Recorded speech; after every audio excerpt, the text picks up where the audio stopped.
defensively, specifically on Aiden, like how did Will handle that matchup and how were you able to shut down a team that had been scoring so prolifically? Yeah, I agree with, it's usually a combination of three things. Jesse puts together a good game plan. He and Coach Obransky kind of work that into the field.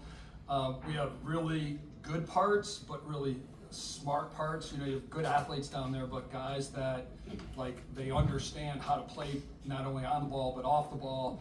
Because if you just watch that, Duke game and probably watched it too much, even just the first possession, I think they set 4 picks in 4 different areas, and you have to be on point. So not only is it you marking your guy, but your pick game's got to be good. You got to let that guy know. You got to know where you are. You can't get picked off, and they are really good at it. So, and I think the third part is, and I know we get picked on a little bit for it, but we had guys like Johnny Gardner this week was Aiden Carroll, and he was phenomenal.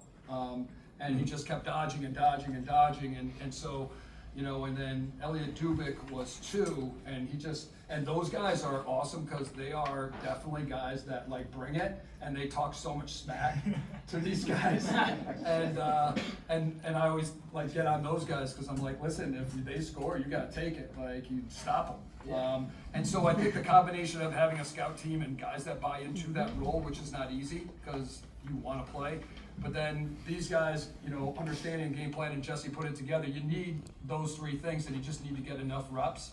And then on game day, today, it was just, listen, we played this game. It is a Big Ten game. You've played this all year long. Don't change anything. It's going to be a grind. Don't flinch. And I agree. I think Jonah was tremendous today. We needed him, and then when he started winning face-offs, I felt like just the flow of the game changed, because early on, they were kicking our teeth in on ground balls. I just felt like they were better off the ground. They did a better job on the wings, and that was something we tried to address, but Jonah was huge today. John, to kind of build off a lot of what you were just saying there, how hard is it to be comfortable in a game like that with these kind of stakes, just because you guys have gotten to this point so many times and you seem to be able to adjust to what kind of style it's going to be, regardless of what that is? Yeah, we talked about it with the guys, and just breaking the game down, and just each possession, just that's all that matters, and each clear, and then each offensive set, and then each ride, just break it down to small parts. Don't overthink it. And we did put a big emphasis. They've been starting strong, so the first 5 minutes for us was huge, because if you watch that Duke game, they definitely come out hot. They're up 2-0 early, and then you could just tell that sideline was just buzzing. They had great energy, so we wanted to make sure, regardless of what happens today, that first 5 minutes huge. So every day at practice, the first 5 minutes was a focus, and so we just needed to match that, because Kevin does a great job with his group. He gives the best speeches, he gets the guys going, so we knew they'd be buzzing. I think the other thing, that crowd was, we just got a lot of juice from them, which really helped, because there were definitely some times where it was not going great. They go up 4-3, and then we took that punch, and then the punch back I thought was huge, and then to have the lead at halftime was huge. I think a guy like Jordy Holmes, who won't stick out on the stat sheet normally, despite a really pivotal role in your team, albeit he did score his first career goal today. I feel like he impacted the game in a lot of ways than just that goal. Can you kind of speak on what his impact was today and what he's meant for you guys this year? Yeah, for sure. The first 2 goals were, as Patrick said, we practiced some 10-man just in case, because I know Kev does a lot with the riding and clearing, and a lot of times we'll bring Spanos back, and we found him, and he found Daniel, and then Jordy was an offensive guy in high school, so we have a lot of confidence in him. He's great in the clearing game. He makes good decisions, but he hammers the ball. He does shoot the ball really well. So even in practice, he is not afraid to pull the trigger. And with this group, we need some transition. We got to explore those opportunities, especially in games like this. The 6-on-6 opportunity is going to be tough. So if you can get some transition, you got to explore it and make the most of it. And I thought Jordy was great. That was huge for us. Coach, there were a lot of moments, both defensively and offensively, where it seemed like the team's physicality really shone out. Whether defensively, you got Eric's big hit early on, Collins' check with the goal for Jordy. Offensively, Urksa through contact, the pick behind the net. Was that physicality a focus coming into this game, or how did it affect the team? How did it help them get through? Yeah, I mean, Maryland's always been a team that prides itself on being physical. We got some big dudes that like to throw their body around. And so I think our guys like being physical down there, sometimes maybe a little too physical. And Georgetown's physical. I thought at times, like, they knocked us around, and so that's just Kev. Kev does a really good job with that group. So it was like that. Those Big Ten games are all like this. It just felt like that the whole time. Again, really good defense. Teams that are just struggling to kind of get some leverage and create opportunities because the defenses are so good. Coach, Georgetown, obviously 3 really good attacking players. Just for the most part, you guys kind of held them in check and one-on-one play, did a good job. How are you guys able to kind of do that to support Logan and give him good looks? Yeah, I think, just staying on point. I think with their personnel, you have to be very keen to the knowns. Like you look at, Two has been great behind the goal, and they set a lot of picks for him back there. And then, you'll see 12 up top, and then, 6 is an excellent feeder. He got a nice goal today. But 19's good inside. Jordan Ray can stretch you. So really just identifying the skill sets and then the guys knowing personnel. We call it KYP, and just knowing what each guy does well.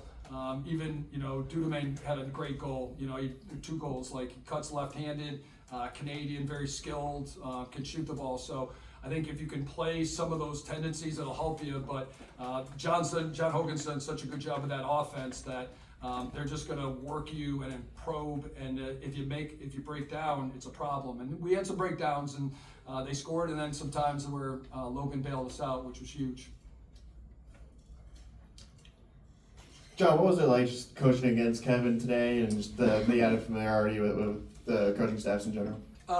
Yeah, it's kind of like this whole week was an interesting dynamic with Michael having been at Georgetown, and then obviously with Kevin have been here, and then Michael and I have both coached here. Obviously it's always special to be here. Spent a lot of time here. I owe this place a lot. And coming back here, we talked about it this week, just, the place in general. It was our second time here. The guys ran the Travis Mannion run. Obviously he was a guy that we talk a lot about. He's the cousin of one of our players. And we talked about Brendan Looney. Billy Looney spoke to our team this year. So we just talked about like what this place means. We had the guys kind of look around yesterday, take it all in. Obviously the courage and just the strength and the bravery and just the character of the people here, making sure that we represent that. In terms of, just the 2 staffs, it definitely, Michael was the O coordinator for Kevin, so there was this, each day, what do you think Kev's thinking here? What should we do here? What are they gonna do? And so you're trying to kind of anticipate some things. So we definitely, you can't deviate too far from what you do, but you can throw in some little wrinkles. But you are kind of hypothesizing, like, would they do this? Would they do this? Like, who's gonna match up with who? And then hopefully it helps. But Kev, listen, I spent 5 years with him. He is a great coach. I'm not surprised at the success they've had. He is dedicated. I love his family. Kev and I either call or text almost every day. He texted me on Tuesday or Monday with a picture of his daughter Campbell in Maryland gear that I'd sent her. And he's like, what the heck? Like, my family's against me right now. And I think they were razzing him, and Patrick as well. But their family's great. We're still very tight. So it's an awkward week, but we have jobs to do. And we got to stay focused on that. And I respect that. He's trying to, get his program to where he wants. And we have an obligation to take Maryland where we need to and do our best for our kids. So it really turns into Maryland versus Georgetown. It kind of stinks for a week, but then you get past it. And this summer, we'll probably give each other rides to different recruiting events. He'll distract me with funny stories, so I can't really recruit, and we'll probably eat a lot of bad food. But again, I can't say enough good things about Kev and obviously his staff, but he's a good friend, and again, a lot of our success here at Harvard, I have to give to him because he did such a great job. And you never do it alone, and you need a great staff, and Kevin was great. Any other questions? All right, one more, last one. John, Braden, last game, 5 turnovers, just one. What did you kind of learn about how to calibrate and get the best of him, knowing how much you kind of put on his play early in his career and just how he's developed over the past couple? Braden's awesome. We're still trying to figure him out a little bit. We love him to death. He's so dedicated and he's so darn talented. And so, and Michael has a great relationship with him.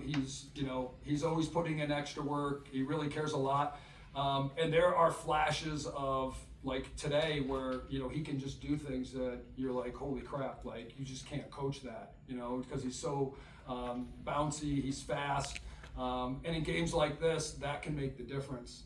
Certainly, I thought, they kind of matched up the way that you want, the way that we thought, putting 43 on him, but he got some different guys on him, and he is so fast that if you don't support the matchup, he can run by you, and if you help too much, you can find that open guy. So again, I think guys are starting to feel comfortable with him down there, and he's kind of an underrated inside guy. We have him on man up, and he had a couple good looks today. I'm sure he wants back, but we'll keep throwing it to him because we have a lot of confidence that down the road he'll throw the ball in for sure.